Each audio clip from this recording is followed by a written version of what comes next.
Hello again and welcome to VAFA TV for another week. I'm Andrew Leonard, bringing you the action this week from Como Park, the home of Old Geelong. The combined side of Geelong Grammarians and Geelong Collegians. They're battling away at the moment, doing quite nicely on track for a finals berth later in the season, although a bit of a hiccup.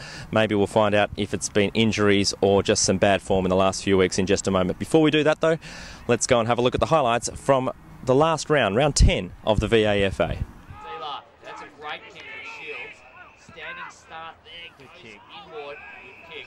So it's 34 plays 7. D-Lar looking for their 5th goal, their 16th scoring shot, and they've kicked it. So Sam has decides to just roost at long. Collegians actually have the numbers. And Holst takes a good mark. Usually worn by James Jorgensen. So large boots in the field, but I reckon his boots are pretty big. So he runs to 50, set shot. That's pretty good. Bad effort. Big kick, and he's kicked it. Finds a teammate, but it's his bootlaces. Has plenty of numbers in support though, and low again, this time to the left. Lobs it up high, looking for a mark.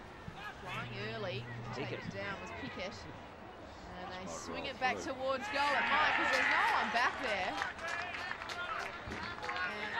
Keller does well though, picks off of his Collegians opponent. So comes to Andrew Scott, goes left and D-Lar working out one, a couple of men, and taking juggling mark there. Doing well with Hunt, so Hunt swings onto the left, puts it to the hop spot, 15 metres out from a lot of pressure, and finally getting more of a clear hand pass away is Tardif. So they go for this time to sort. Pokes it up the line. Andrew Scott though handles Tardif. Tardif goes short. Good mark side of the ground. Moving the footy from defence. So tapped. Kicks the goals. Better than a 45-degree angle. 40 metres out. Trollope goes a little to his right. Through Blumfield.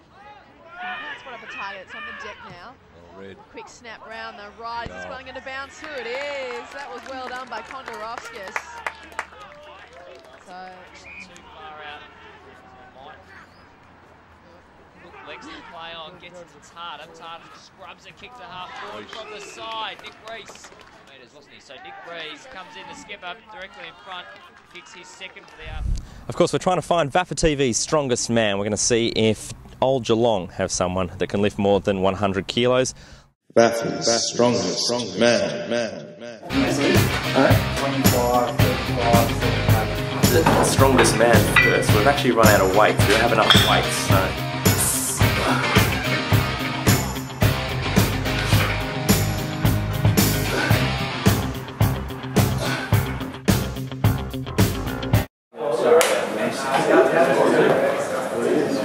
It'll be an interesting Tuesday night, Jimmy. If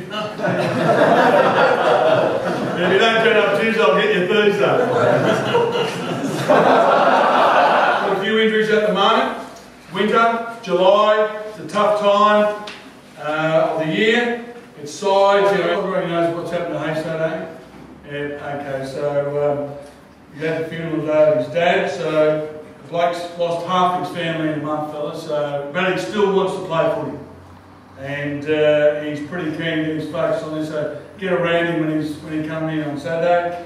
Had a pretty tough day today, so we thought we'd give him a game before he get his head right on Saturday. I just want to make a quick mention of Benny Thompson, who played with us last week. We had a 9-20 game out of Bundoora, and he caught the train from Geelong at 6:05 and then jumped on a bus out to Bundoora to get there. And so a super effort from him. So if anyone's driving from Geelong this weekend, perhaps if someone could give him a lift. How's your form going?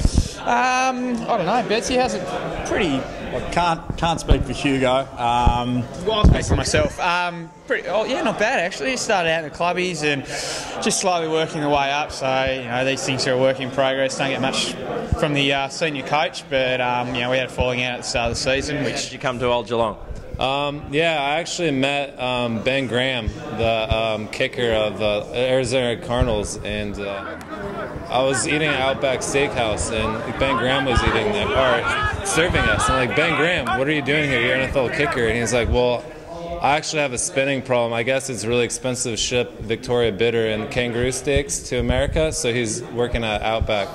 Paul Ellis, if you didn't see in the web notes, who's on Deal or No Deal during the week, he won a smooth $49,000, but he had the 200 in his case, so he said no, but he walked away with it pretty good. How much is the fine? $2. Saying there's a fine for me for any indiscretions that people make, both on the field and more importantly on a social front.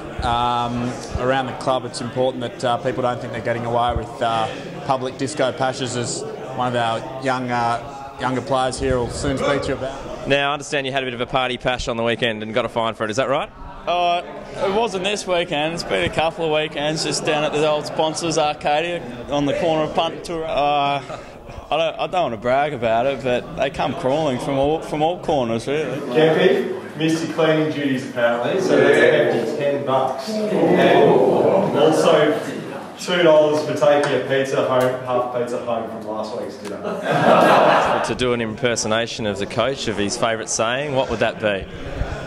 I hope you're going to play his tonight, because that was one of the more extraordinary performances I've seen. The only reason he did that tonight is because the camera was there. That is a fact. He's not funny and he never cracks jokes. I don't know what happened tonight. I think everyone's a little bit stunned. 12:30, it's a bloody long way away from where I live.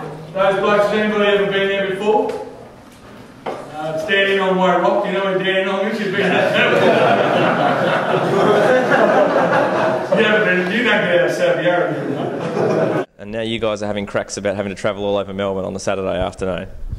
Well, you know, I come from the northern suburbs, and these blokes don't know where the northern suburbs is, so I'm always having cracks about them over on my side of town, because most of the amateur clubs are on this side of town, not that side of town. What do you think, Dan? I reckon that's half the reason why the guys play here, just because it's convenient and it's close to their house. They don't like getting outside pages 44 and 45 of the Melway. Coaches wouldn't say it, but are you expecting premiership success this year?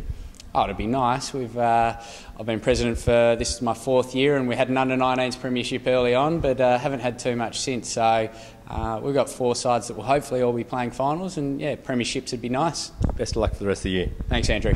It's been a great night here at Old Geelong. Stay tuned for VAFA TV, as we'll come to you next week with more action from another club in the VAFA.